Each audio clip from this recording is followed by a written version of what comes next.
The 18th century, 18वीं सदी में भारत कैसा था? The death of Mughal emperor Aurangzeb in 1707 resulted in political instability. 1707 में जब मुगल एम्पर औरंगजेब, जो शाहजहां का पुत्र था, उसकी जब मृत्यु हुई तो क्या हुआ? राजनीतिक अस्थिरता आ गई। कैसे आ गई? उसके नीचे छोटे छोटे जो गवर्नर्स थे, जो प्रोविनेंशियल अलग अलग प्रांतों के जो हेड थे, उन्होंने अपने आप को स्वतंत्र घोषित कर दिया। एम्बिशियस मौकापरस्त provincial governor started declaring their independence. उन्होंने क्या किया? अपने आप को स्वतंत्र घोषित कर दिया। As a result of which, और इसका क्या रिजल्ट निकला? Many provincial kingdoms came into existence. कई छोटी छोटी रियासतें जो थी, वो छोटी छोटी प्रांतीय रियासतें जो थी, वो अस्तित्व में आ गई। सबने अपने आप को क्या कर दिया? डिक्लेयर कर दिया कि मैं स्वतंत्र हूं। अब हम किसी ऊपर वाले की कहना नहीं मानेंगे, हमारी मर्जी चलेगी। Some prominent states to declare their autonomy वर, कुछ ऐसे प्रोमिनेंट का मतलब मुख्य, अवध, बंगाल, हैदराबाद। और आपको बता दूं, ये तीनों ऐसे प्रोविनेंसेस हैं जिन्होंने पॉलिटिकल सिचुएशन में काफी योगदान दिया है देश के। चाहे वो स्वतंत्रता की बात करें, चाहे आप बात करें जो आपकी कांग्रेस का गठन होता है, इन सब में इसका योगदान रहा है। The Sikh established their independent state under Maharaja Ranjit Singh and Hyder Ali asserted his authority in Mysore. सिखों ने क्या किया? महाराजा रंजीत सिंह को राजा बना दिया और उन्होंने अपना पंजाब जो एरिया है वो अपना स्वतंत्र कर दिया। हैदर अली ने क्या किया? मैसूर को अपना वो बना दिया। उसको टीपू सुल्तान ने फिर उसको मार दिया था। The Marathas spread their power far and wide. मराठाओं की भी शक्ति काफी फैल गई। मराठा किधर थे? आपके महाराष्ट्र की तरफ। And the Jat became independent near Agra and rulers founded the states of Rohilkhand.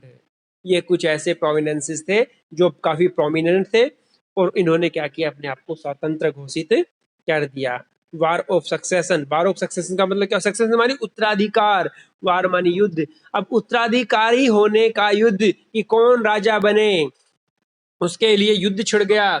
और Mughal emperor and widespread corruption weakened the economy of the empire. दो चीजें, एक तो करप्शन का फैलना, दूसरा मुगल एम्परर के सक्सेशन का युद्ध। इसने क्या किया? एम्पायर की इकोनॉमी को, अर्थव्यवस्था को कमजोर कर दिया। As a result of which it started to crumble. Crumble का मतलब ढह जाना। और ये मुगल एम्पायर जो था वो ढह गया। मुगल एम्पायर खत्म होने की कगार पे आ गया। Invention of Nadir Shah. 1739 के अंदर नादिर शाह जो एक अरब कंट्री का राजा था, एंड अहमद शाह अब्दाली ने 1761 में further weakened the Mughals and broke their back. ये अरबियंस थे।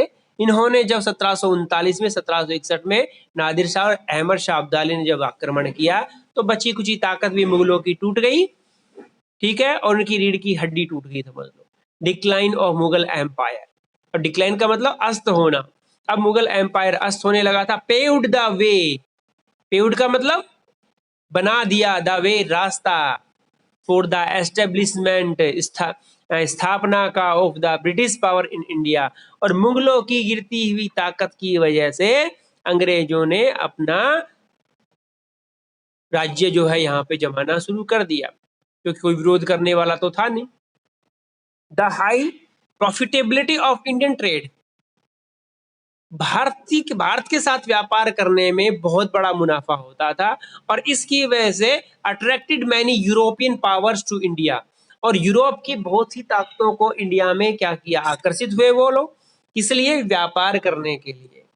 The Dutch and the Portuguese, Dutch लोग और पुर्तगाल के लोग could not stand for long in this race.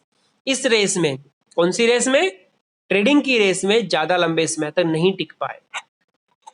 But the ambition of monopolise Indian trade resulted in an instance rivalry between the British and French.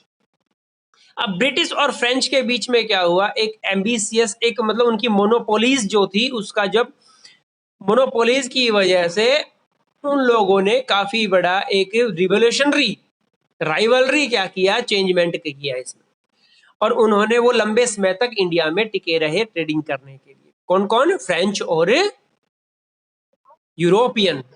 European means British.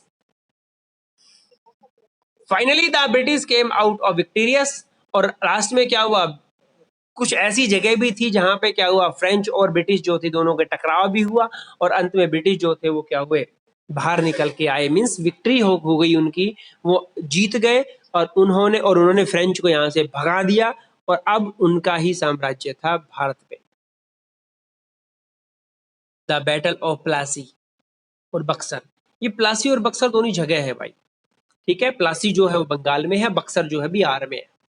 1757 में हुआ था प्लासी का battle, और 1764 में हुआ था बक्सर का। आप ये कह सकते हो कि दोनों युद्ध ऐसे युद्ध थे जिन्होंने नींव रख दी थी भारत में अंग्रेजों के शासनकाल की। कौन कौन से? बैटल ऑफ प्लासी और बैटल ऑफ बक्सर। आगे पढ़ेंगे आप किस किस के बारे, किस किस के बीच हुआ था, क्या हुआ, उसका रिजल्ट कैसे हुआ, वो सब। Made the British the masters of Bengal, और बंगाल जो था उसके मास्टर मालिक बन गए थे अंग्रेज, प्लासी का युद्ध जीत करके और बक्सर का युद्ध जीत करके। पहले क्या था, बंगाल जो था अकेला वेस्ट बंगाल नहीं था, बंगाल के अंदर आपका बिहार भी आता था, झारखंड भी आता, ये पूरा का पूरा प्रोविनेंस जो था वो बांग्लादेश भी आता था इसी में। The rich resources of Bengal help them in becoming the master of the whole India.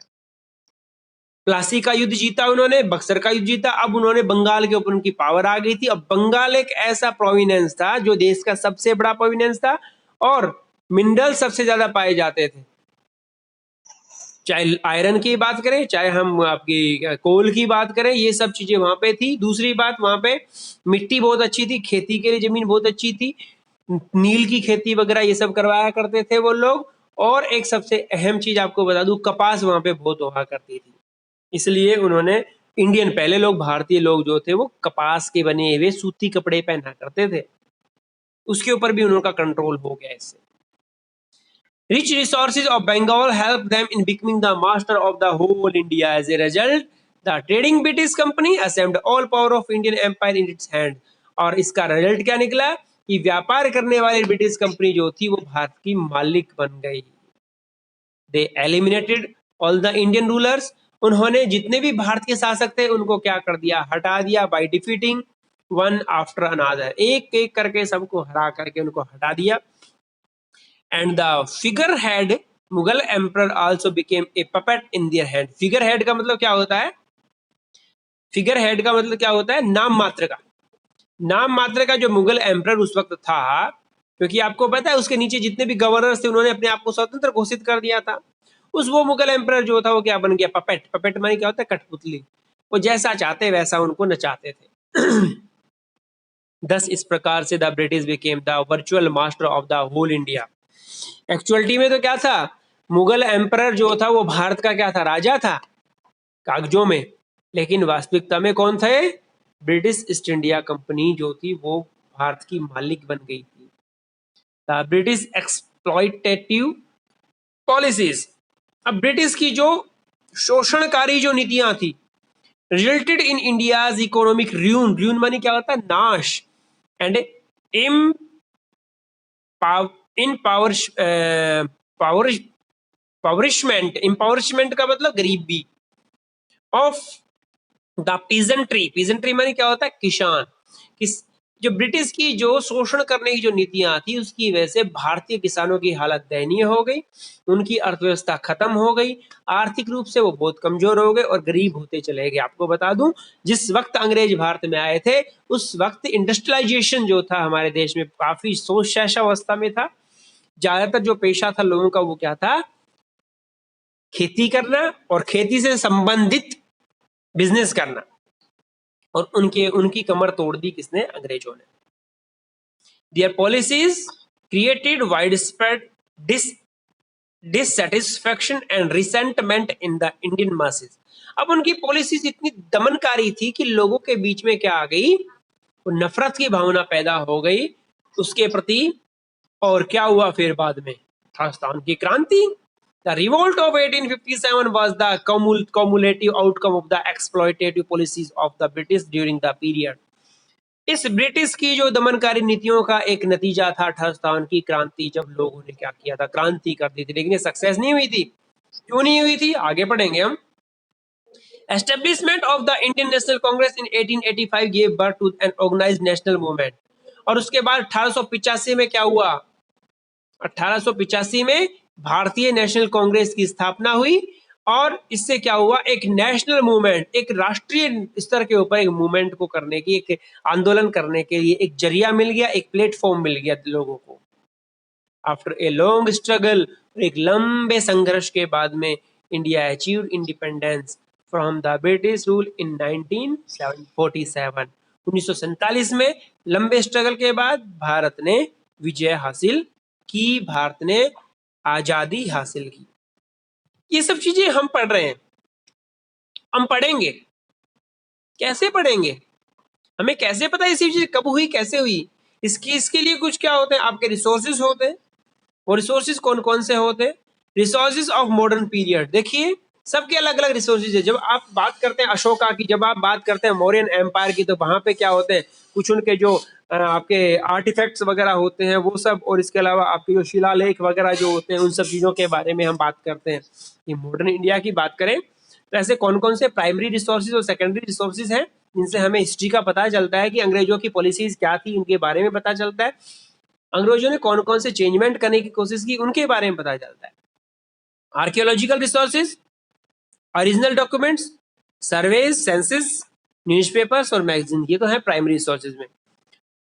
और सेकेंडरी में आते हैं आपके articles, reviews, books, biographies, diaries and autobiographies. ये आपके क्या होते हैं, आपके सेकेंडरी रिसोर्सेज हैं, जो ये बताते हैं उस वक्त की हालात क्या थी, लोगों के द्वारा लिखी गई चीजें हैं।